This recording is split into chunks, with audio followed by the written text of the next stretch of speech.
नमस्कार दोस्तों, प्रिय दर्शकों, आज हम भारतीय संस्कृति और धर्म के सबसे महान ग्रंथों में से एक भगवद गीता का महत्वपूर्ण और प्रेरणादायक हिस्सा समझने जा रहे हैं।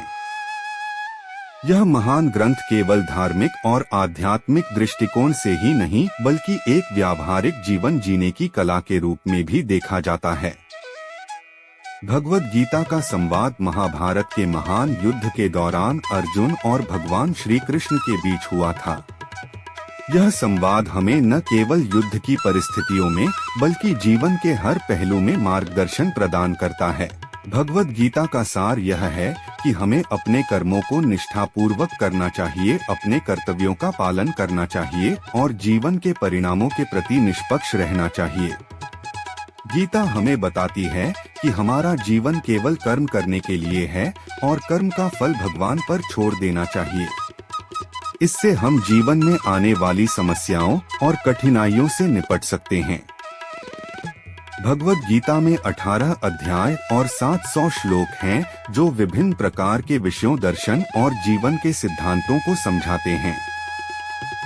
यह संवाद केवल अर्जुन और श्री कृष्ण के बीच का नहीं है बल्कि यह हर मनुष्य के भीतर के संशय, द्वंद्व और संघर्ष का प्रतिनिधित्व करता है। अर्जुन के सवाल और श्री कृष्ण के उत्तर जीवन के गहरे रहस्यों को उजागर करते हैं और हमें यह सिखाते हैं कि कैसे जीवन में शांति, स्थिरता और संतुलन प्राप्त किया जा सकता है।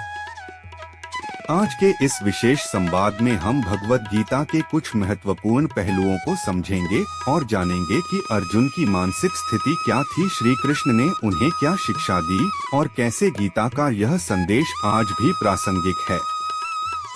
अर्जुन का द्वंद्व और मानसिक स्थिति। महाभारत का युद्ध शुरू होने से ठीक पहले कुरुक्षेत्र की भूमि पर अर्जुन की मानसिक स्थिति अत्यधिक विचलित थी। वह एक महान योद्धा थे जिन्होंने अनगिनत युद्ध लड़े थे और अपनी वीरता के लिए प्रसिद्ध थे। लेकिन जब उन्होंने अपने सामने खड़े हुए अपने ही परिवार, अपने गुरुओं, चचेरे भाइयों और मित्रों को देखा तो वह घबराए हुए महसूस करने लगे। अर्जुन का मनोबल टूट गया और उन्होंने अपने हथियार डाल दिए। यह स्थिति केवल युद्ध की नहीं थी बल्कि यह अर्जुन के अंदर चल रहे मानसिक और भावनात्मक संघर्ष का प्रतीक थी। अर्जुन ने श्री कृष्ण से कहा, हे कृष्ण, मुझे विजय, राज्य और सुख की कोई इच्छा नहीं है। इस युद्ध में अपने ही बंधु बांधवों को मारकर मुझे क्या मिलेगा? अपने ही प्रियजनों का विनाश देखकर मैं किस प्रकार प्रसन्न रह सकता हूँ? अर्जुन की यह स्थिति हमें यह सिखाती है कि जीवन में हम सभी कई बार कठिनाइयों का सामना करते हैं। हम में से कई लोग अपने कर्तव्यों के प्रति अनिश्चित हो जाते हैं और यह समझ नहीं पाते कि हमें क्या करना चाहिए। अर्जुन का यह सवाल जीवन के हर इंसान के सामने कभी न कभी आता है, क्या सही है और क्या गलत, हमें किस दिशा में जाना चाहिए? अर्जुन के यह प्रश्न जीवन के नैतिक और धार्मिक संकट को दिखाते हैं। अर्जुन को अपने धर्म और कर्तव्य का बोध तो था, लेकिन उन्हें अपने प्रियजनों के प्रति प्रेम और दया ने उन्हें इस कर्तव्य के पालन से विचलित कर दिया। यह स्थिति किसी भी इंसान के जीवन में आ सकती है जब भावनाएं और कर्तव्य के बीच एक गहरा संघर्ष उत्पन्न हो जाता है। अर्जुन का यह द्वंद्व हमें यह सिखाता है कि जीवन में कई बार हमें कठिन और अनैतिक फैसले लेने पड़ सकते हैं। यह न केवल युद्ध की बात है बल्कि जीवन के हर क्षेत्र में यह सवाल उठता है, क्या हम अपने व्यक्तिगत प्रेम और भावनाओं के चलते अपने कर्तव्यों से मुंह मोड़ सकते हैं? यहाँ अर्जुन का संकट जीवन के गहरे सवालों को सामने रखता है जिनका उत्तर केवल एक गहन आध्यात्मिक दृष्टिकोण से ही मिल सकता है।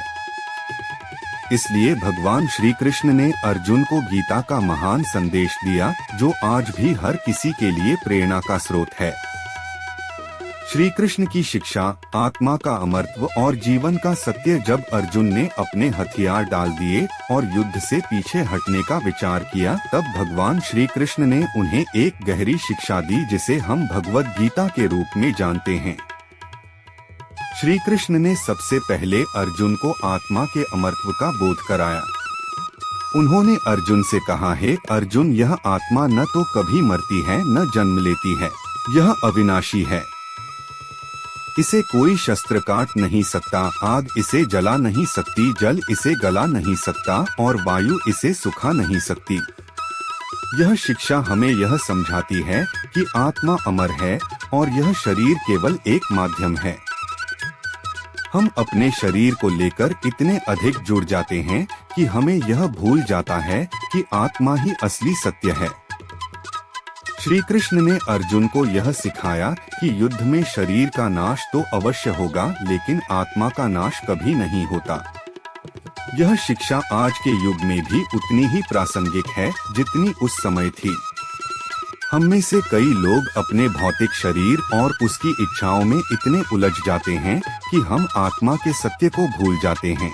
गीता हमें यह सिखाती है कि हमें आत्मा के अमरत्व का बोध करना चाहिए और भौतिक शरीर की इच्छाओं से परे जाकर जीवन के गहरे अर्थ को समझना चाहिए।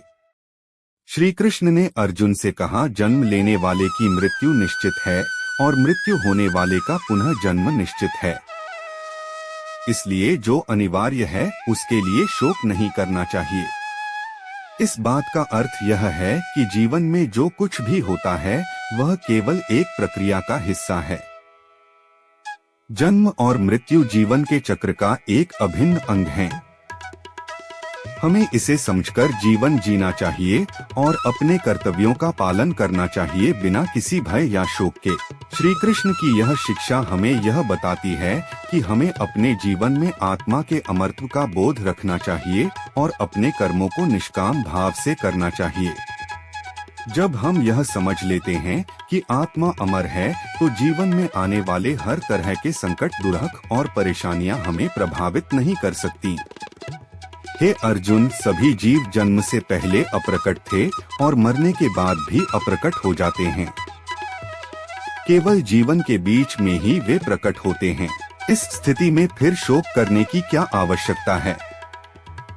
आत्मा अद्भुत है, इसे कोई एक महापुरुष आश्चर्य के रूप में देखता है, कोई दूसरा महापुरुष इसके तत्व का वर्णन करता है और कोई इसे सुनता है, परंतु बहुत से लोग इसे सुनने पर भी नहीं समझ पाते।